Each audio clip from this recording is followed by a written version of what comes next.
Let me just get everything done. Room 12, maybe you just want to lift the camera a little bit so I can see people. At this stage, I'm just looking at the table. Just do that carefully, please. I'm just afraid the mic or the camera might just fall. Thank you. That looks better. Thank you very much.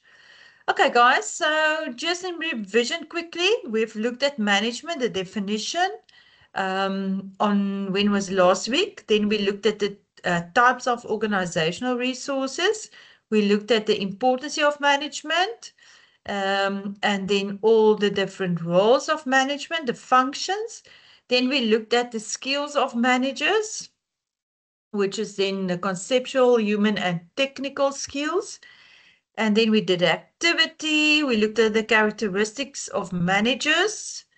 And next thing, we looked at the responsibility of the management in different levels of management. Okay, so functional responsibilities of managers, we looked at that within the different departments. Okay, so today we are going to look at the management environment. This is then on page 14 in your textbooks. Guys, this is very important information. Please make sure that you understand. I know it's not new information, but please see it as important as well. Okay, so we have two types of management environments. We have the indirect and the direct. And we also have the indirect regarding the macro and the micro organizations. Now, if you look at the slide, this one, you will see the difference. So the micro is the internal, then the market, which is the direct or the external environment, and then we have the macro, indirect external market. So it is not going to have that direct effect on us, and it is from external, from outside the business. Okay.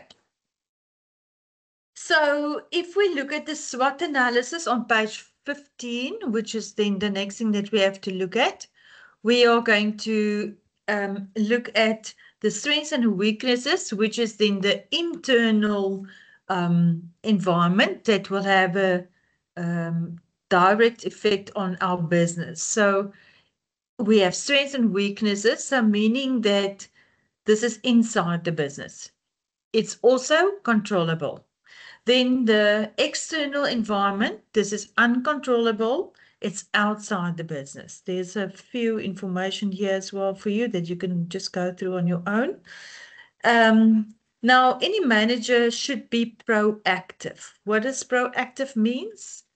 You must actually be ready for any situation before it occurs. Now, if we look at the internal management environment on page 16, this is then where we refer to the micro environment also. This is where you have factors that is in the business itself, and that is also known as the business culture. Now, the business culture is something very important in any business. That is how people treat each other, how they feel about the business, how they feel when they are in a specific department, do they feel that they belong, anything in that line. Also rules, policies, procedures, objectives, and goals of the business. And this also includes the knowledge of the various functions, the functions that we've discussed earlier: finance, marketing, HR, production, and also administration, depending on the kind of business. It also includes all the employees. Remember, we said the employees are the most important asset of any business, with their strengths and weaknesses as well, because that is going to have a direct effect on any business. Then I've mentioned that this can be controlled because it is inside the business. You can send one of the staff members for training if they need training, if that is a weakness. Yeah. So this is just put in another way. Business, formal organization, and also organizational policies, if that will help you to look at the pictures. With the formal organization is then also part of page 16 at the bottom, where we have where we refer to the organizational formal rules and also regulations.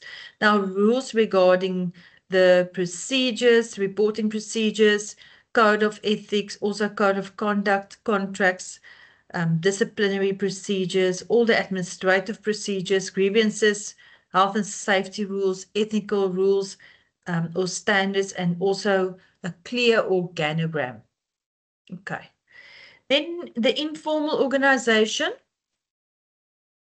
This is then referred to your social structures in the organization that are developed informally to manage how people work together. Now, there's a whole list here. People in relationships with common interest, emotional sources, and also motivation and social networks that is part of this.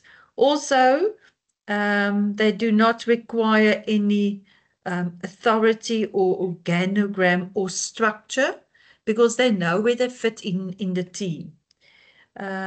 It doesn't have a specific guideline for communication. So there's no specific communication line. Then the next thing is they serve the needs of individuals and can be created spontaneously with a purpose that is not well defined. This is actually, if you look at your class where you are, you've been together since in 4. So we know each other's strengths and weaknesses. Am I right? Yeah. Okay. So some things actually socialize or socially group you together.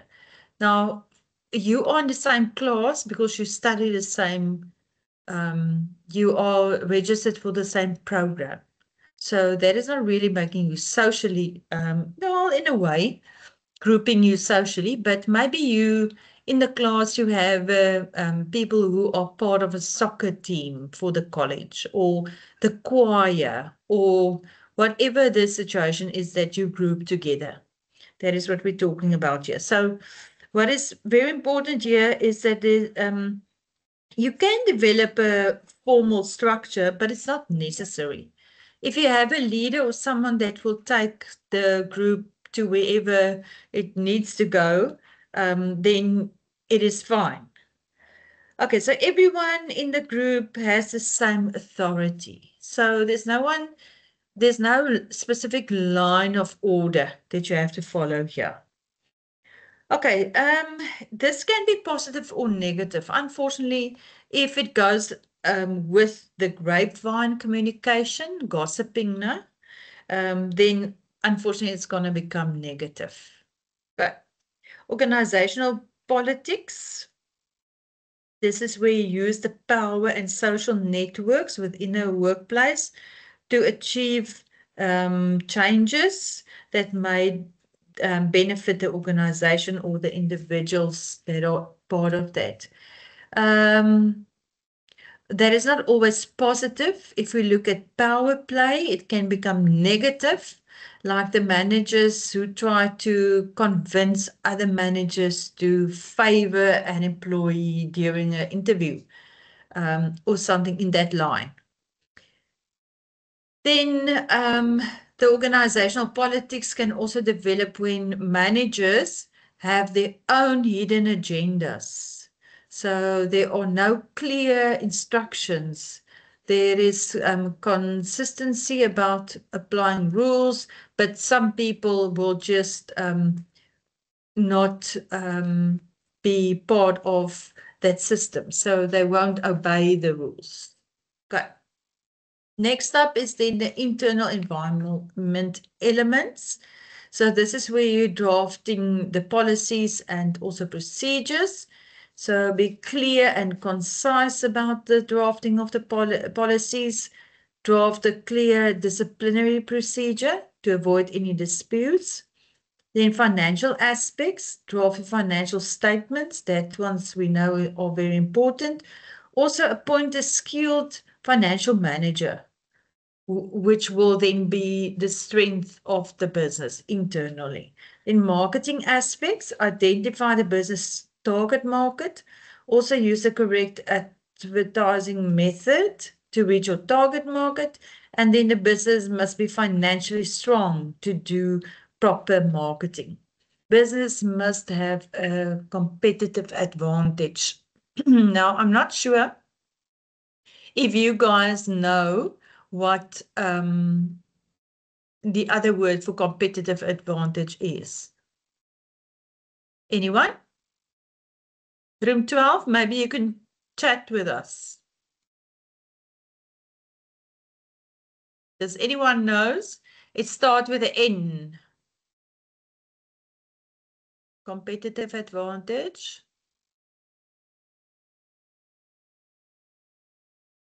Yes. Room 13, do you know?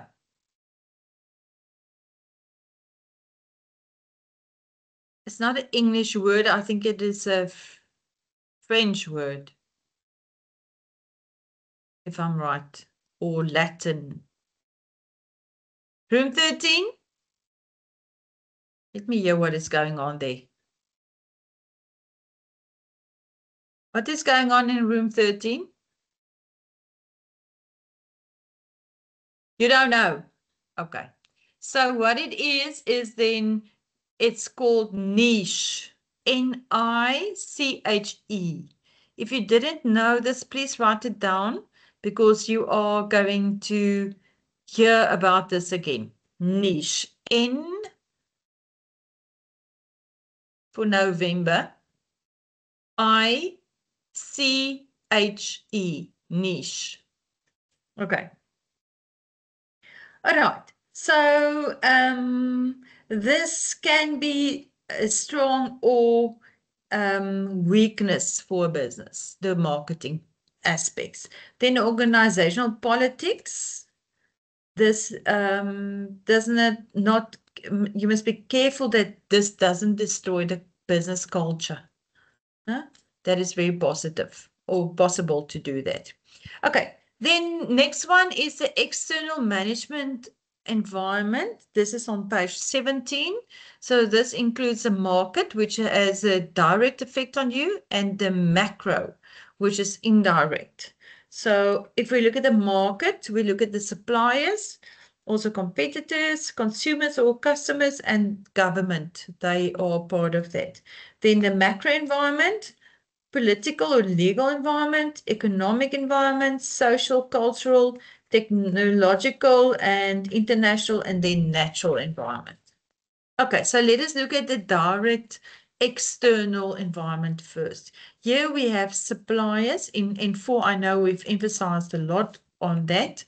They play an important role in the business, and they also can cause a sharp increase in prices, deliver late or then poor quality goods can be delivered, which will have a harm your business's image.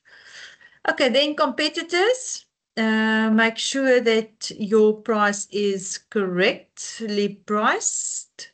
And this is, remember, your competitors has the same customers as you have.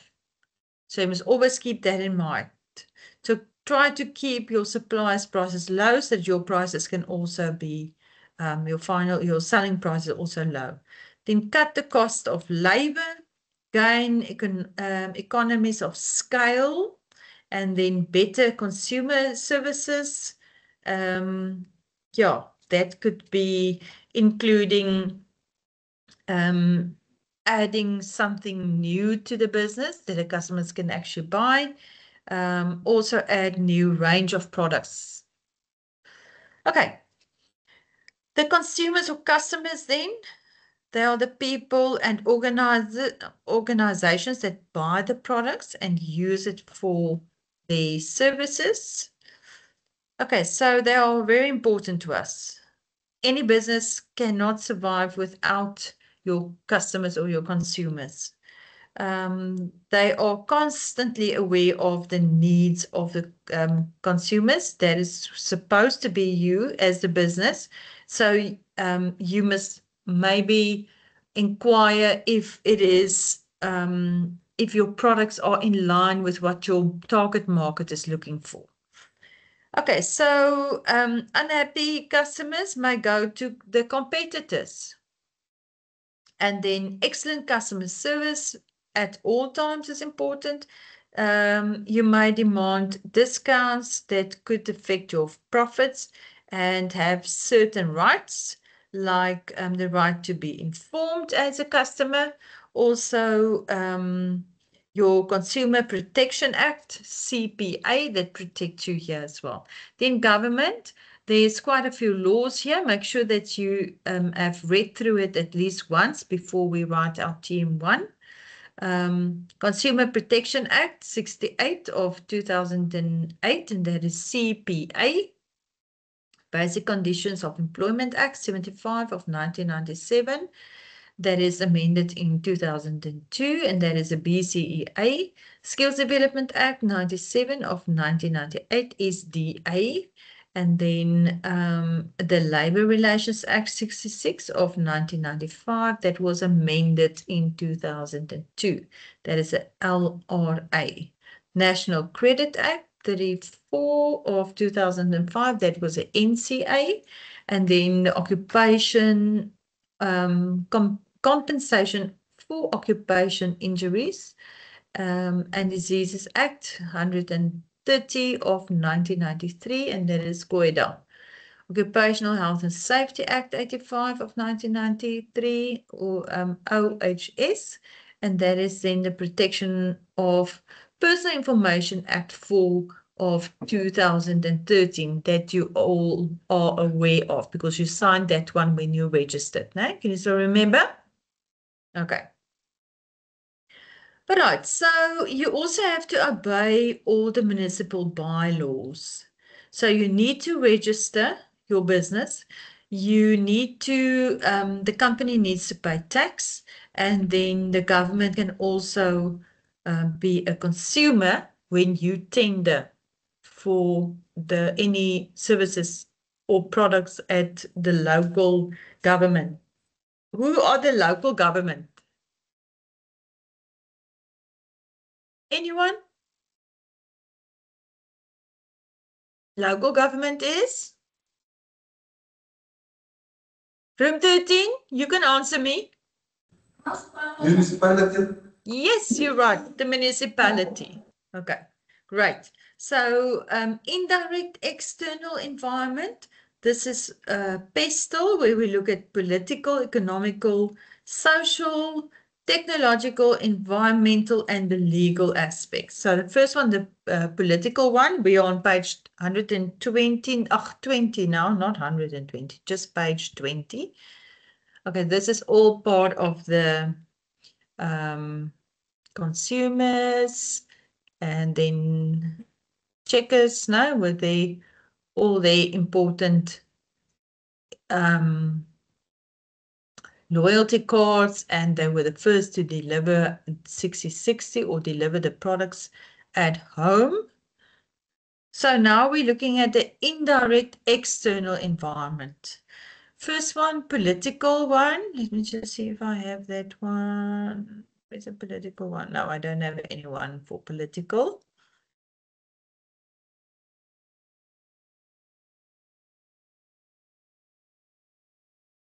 Okay.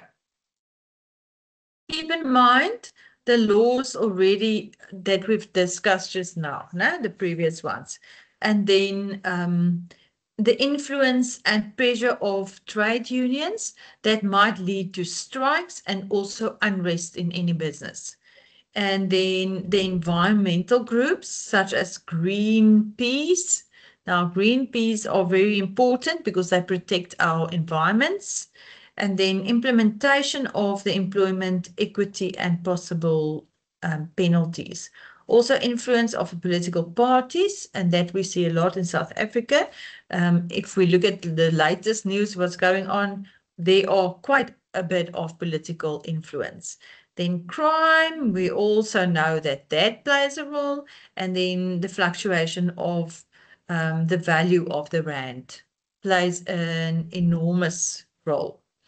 Okay, so the economical situation, free market system. This is then the economy of a country that has a vast influence on any business. The low economical growth leads to unemployment. So the less money going around, the less money there is to actually pay salaries, no? And this then leads to job opportunities that are scarce and people who are actually retrenched. So keep in mind, when the interest rate is high, consumers have less money to buy or less buying power. Okay, so if the people also have the when the inflation rate is high, the money has less value. Okay. When the economy is in a recession, then the customers have less money to spend as well, and then unemployment will be definitely the next thing. So socio-cultural, this is the different cultures and beliefs, ethical backgrounds, all of those in business. Then the technological, this is the newest technology that you have. Cheaper imported machines can do functions of human beings that we also know. And then the influence of social media. Then the environmental or natural environment. This is then where you keep the pressure from the environmental organizations. You have Greenpeace that we spoke about, and also responsible disposal of waste. We, as South Africans, are actually wasting a lot of products. We're not reusing products as many of the other countries. The impact of pollution on everything, and also the factories and mines, then the scarcity of clean water, and also of electricity. The last one here, international aspects. Cheap imports from overseas. If you were in my class last semester, in 4, I would have told you that you must start reading at the back of your products where the chicken comes from and the fish. Make sure that you are eating chicken. Huh? Other countries doesn't use all the parts of the chicken. So what our country does is we don't have enough supply. The demand is higher than the supply of chicken in South Africa. So they import products from other countries, which, so for instance, one country only, the people only eat thighs of chicken. So what do you do with the rest? Can't just throw it away. So what they do is they actually sell it to other countries who will buy it at a cheaper price. And then sometimes it's not only a cheaper price, but it's almost like a dumping situation that they have. So they'll just send products. And then it is packed in South Africa, but it doesn't come from South Africa. Every time when we use products like that, we must remember that we are not creating jobs for our people. Okay, and that is what we should do. We should buy products that are produced and packed in South Africa. Then only we create jobs for South Africa. Okay, import and export duties that they charge, and also the fluctuation of the value of the rand. Now that has a big influence. Okay, so it affects us indirectly, and it is also external, but it does have an effect. Okay, there's an example of a SWOT analysis and a case study on page 21. Going on to page 22. So at the bottom, there's a case study that I want you to do now. 1.3, and then on the next page, you will find 8 questions to answer. Okay, I'm going to give you 20 minutes, then we are going to mark the questions. All right? Okay.